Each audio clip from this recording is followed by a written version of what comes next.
Hello and welcome to Being Prodigy. Now put on your headphones and start learning. To get special study material, just contact us through the link in the description.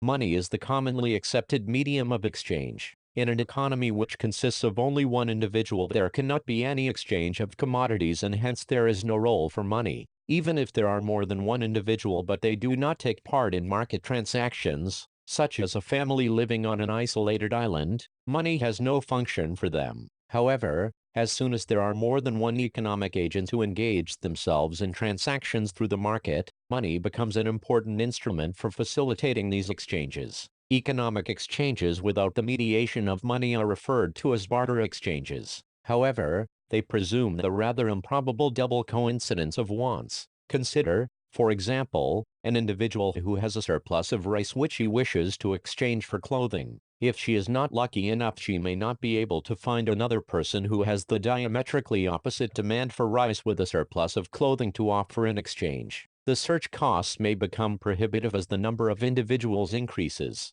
Thus, to smoothen the transaction, an intermediate good is necessary which is acceptable to both parties. Such a good is called money. The individuals can then sell their produces for money and use this money to purchase the commodities they need. Though facilitation of exchanges is considered to be the principal role of money, it serves other purposes as well. Following are the main functions of money in a modern economy. Functions of money as explained above. The first and foremost role of money is that it acts as a medium of exchange. Barter exchanges become extremely difficult in a large economy because of the high costs people would have to incur looking for suitable persons to exchange their surpluses. Money also acts as a convenient unit of account. The value of all goods and services can be expressed in monetary units. When we say that the value of a certain wristwatch is Rs500, we mean that the wristwatch can be exchanged for 500 units of money, where a unit of money is rupee in this case. If the price of a pencil is Rs2 and that of a pen is Rs10, we can calculate the relative price of a pen with respect to a pencil, viz. A pen is worth 10%, 2 equals 5 pencils. This same notion can be used to calculate the value of money itself with respect to other commodities. In the above example, a rupee is worth 1%, 2 equals 0.5 pencil, or 1%, 10 equals 0.1 pen. Thus, if prices of all commodities increase in terms of money, which, in other words, can be regarded as a general increase in the price level, the value of money in terms of any commodity must have decreased, in the sense that a unit of money can now purchase less of any commodity. We call it a deterioration in the purchasing power of money. A barter system has other deficiencies. It is difficult to carry forward one's wealth under the barter system. Suppose you have an endowment of rice which you do not wish to consume today entirely. You may regard this stock of surplus rice as an asset which you may wish to consume, or even sell off, for acquiring other commodities at some future date. But rice is a perishable item and cannot be stored beyond a certain period. Also, holding the stock of rice requires a lot of space.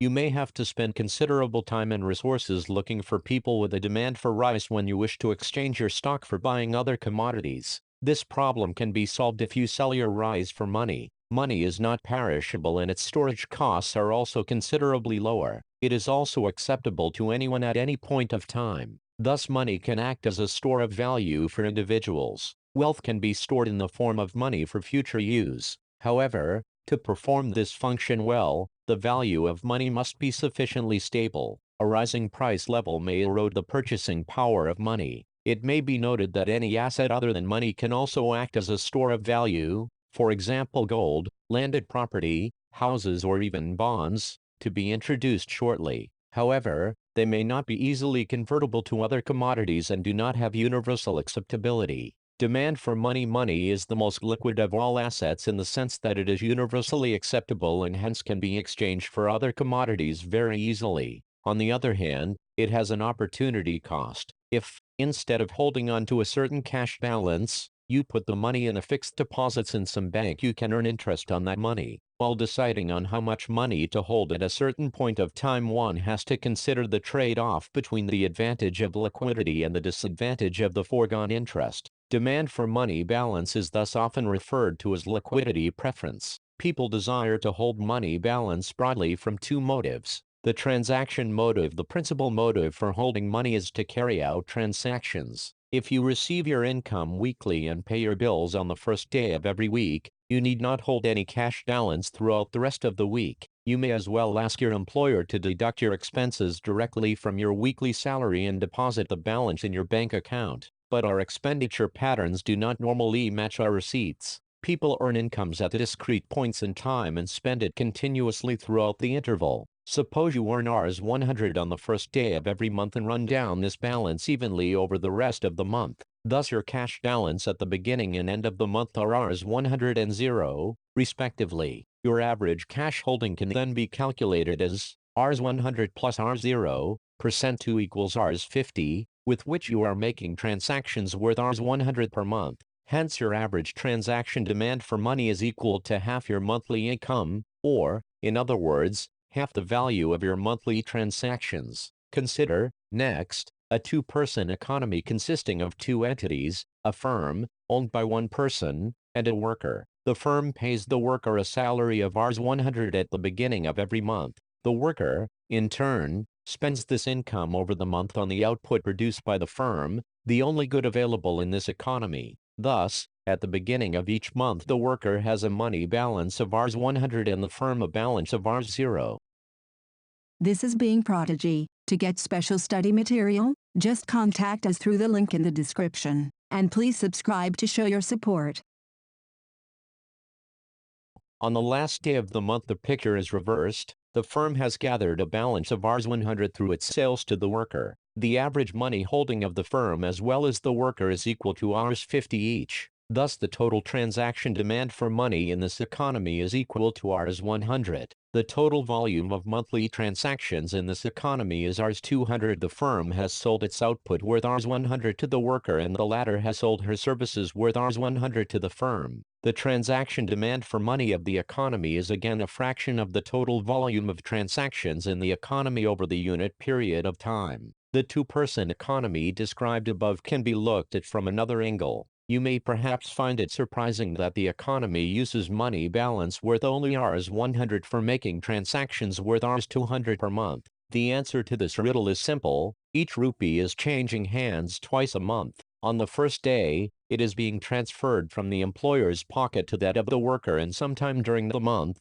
it is passing from the worker's hand to the employer's. The number of times a unit of money changes hands during the unit period is called the velocity of circulation of money. In the above example it is 2, inverse of half, the ratio of money balance and the value of transactions. We are ultimately interested in learning the relationship between the aggregate transaction demand for money of an economy and the nominal GDP in a given year. The total value of annual transactions in an economy includes transactions in all intermediate goods and services and is clearly much greater than the nominal GDP. However, normally, there exists a stable, positive relationship between value of transactions and the nominal GDP. An increase in nominal GDP implies an increase in the total value of transactions and hence a greater transaction demand for money. The speculative mode of an individual may hold her wealth in the form of landed property, bullion, bonds, money, etc. For simplicity, let us club all forms of assets other than money together into a single category called bonds. Typically, bonds are papers bearing the promise of a future stream of monetary returns over a certain period of time. These papers are issued by governments or firms for borrowing money from the public and they are tradable in the market. Consider the following two-period bond. If price rises above the PV, the bond becomes less attractive compared to the savings bank account and people would like to get rid of it. The bond will be in excess supply and there will be downward pressure on the bond price which will bring it back to the PV. It is clear that under competitive assets market condition the price of a bond must always be equal to its present value in equilibrium. Different people have different expectations regarding the future movements in the market rate of interest based on their private information regarding the economy. If you think that the market rate of interest should eventually settle down to 8% per annum, then you may consider the current rate of 5% too low to be sustainable over time. You expect interest rate to rise and consequently bond prices to fall. If you are a bondholder, a decrease in bond price means a loss to you, similar to a loss you would suffer if the value of a property held by you suddenly depreciates in the market. Such a loss occurring from a falling bond price is called a capital loss to the bondholder. Under such circumstances, you will try to sell your bond and hold money instead. Thus, speculations regarding future movements in interest rate and bond prices give rise to the speculative demand for money. When the interest rate is very high, everyone expects it to fall in future and hence anticipates capital gains from bond holding. Hence, people convert their money into bonds. Thus, speculative demand for money is low. When interest rate comes down, more and more people expect it to rise in the future and anticipate capital loss. Thus, they convert their bonds into money, giving rise to a high speculative demand for money. Hence, speculative demand for money is inversely related to the rate of interest. If supply of money in the economy increases and people purchase bonds with this extra money, demand for bonds will go up, bond prices will rise, and rate of interest will decline. In other words, with an increased supply of money in the economy, the price you have to pay for holding money balance, viz. The rate of interest, should come down. However, if the market rate of interest is already low enough so that everybody expects it to rise in future, causing capital losses, nobody will wish to hold bonds. Everyone in the economy will hold their wealth in money balance, and if additional money is injected within the economy, it will be used up to satiate people's craving for money balances without increasing the demand for bonds and without further lowering the rate of interest below the floor R. Such situation is called a liquidity trap. The speculative money demand function is infinitely elastic here. The supply of money in a modern economy, money consists mainly of currency notes and coins issued by the monetary authority of the country. In India, currency notes are issued by the Reserve Bank of India, RBI, which is the monetary authority in India. However, coins are issued by the Government of India. Apart from currency notes and coins, the balance in savings, or current account deposits, held by the public in commercial banks is also considered money, since checks drawn on these accounts are used to settle transactions. Such deposits are called demand deposits, as they are payable by the bank on demand from the account holder. Other deposits, for example fixed deposits, have a fixed period to maturity and are referred to as time deposits. Though a 100 rupee note can be used to obtain commodities worth Rs 100 from a shop, the value of the paper itself is negligible, certainly less than Rs 100. Similarly, the value of the metal in a 5 rupee coin is probably not worth Rs 5.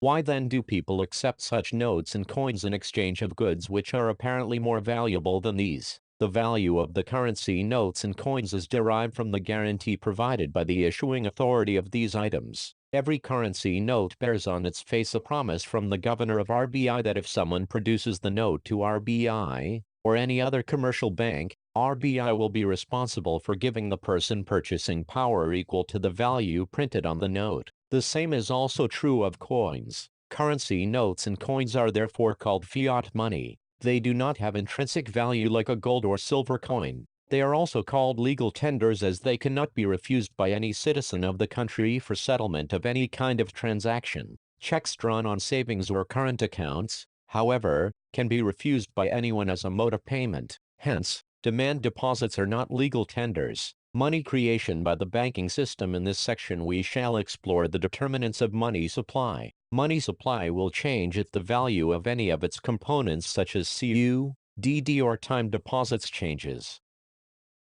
This is Being Prodigy. To get special study material, just contact us through the link in the description, and please subscribe to show your support.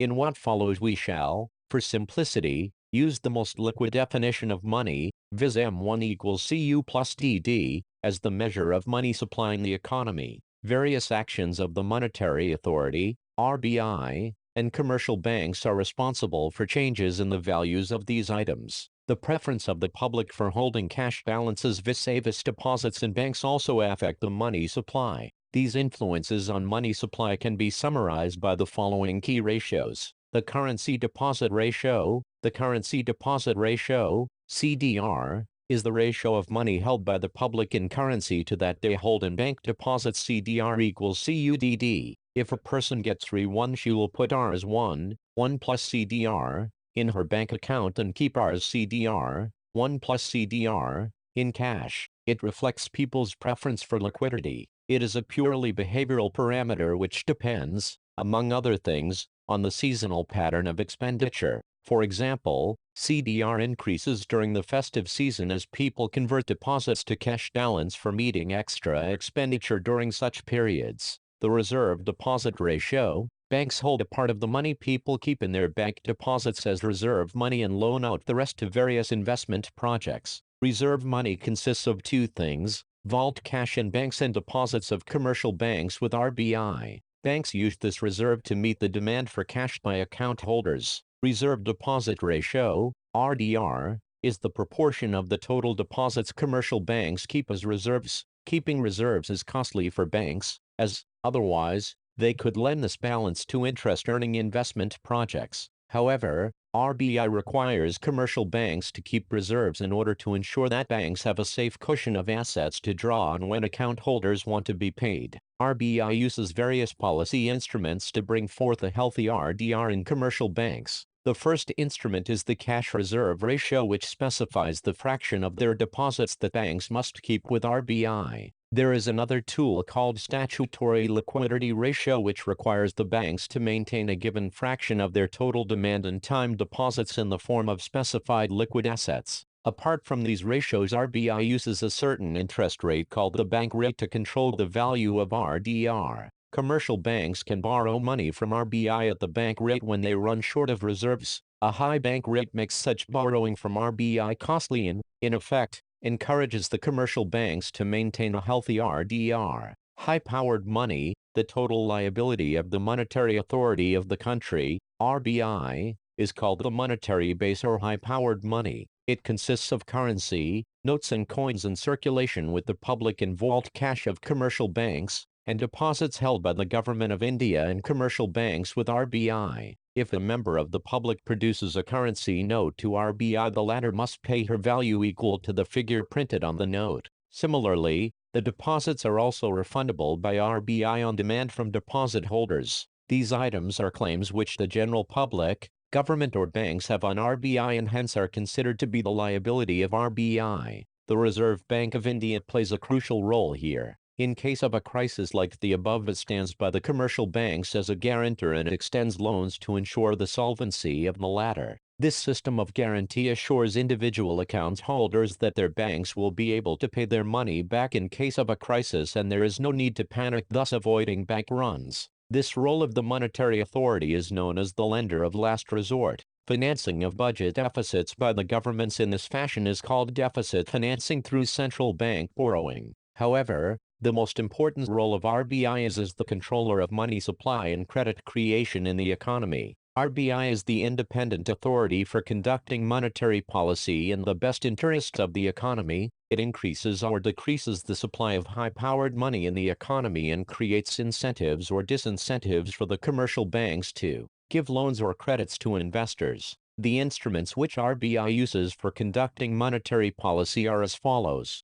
open market operations. RBI purchases or sells government securities to the general public in a bid to increase or decrease the stock of high-powered money in the economy. Suppose RBI purchases Rs 100 worth government securities from the bond market. It will issue a check of Rs 100 on itself to the seller of the bond, that is, if a person or institution possessing the check produces it to RBI. RBI must pay equivalent amount of money to the person or the institution. The seller will deposit the check in her bank, which, in turn, will credit the seller's account with a balance of Rs 100. The bank's deposits go up by Rs 100, which is a liability to the bank. However, its assets also go up by Rs 100 by the possession of this check, which is a claim on RBI. The bank will deposit this check to RBI, which, in turn, will credit the bank's account with RBI with Rs 100. The changes in RBI's balance sheet are shown in Table 3.4.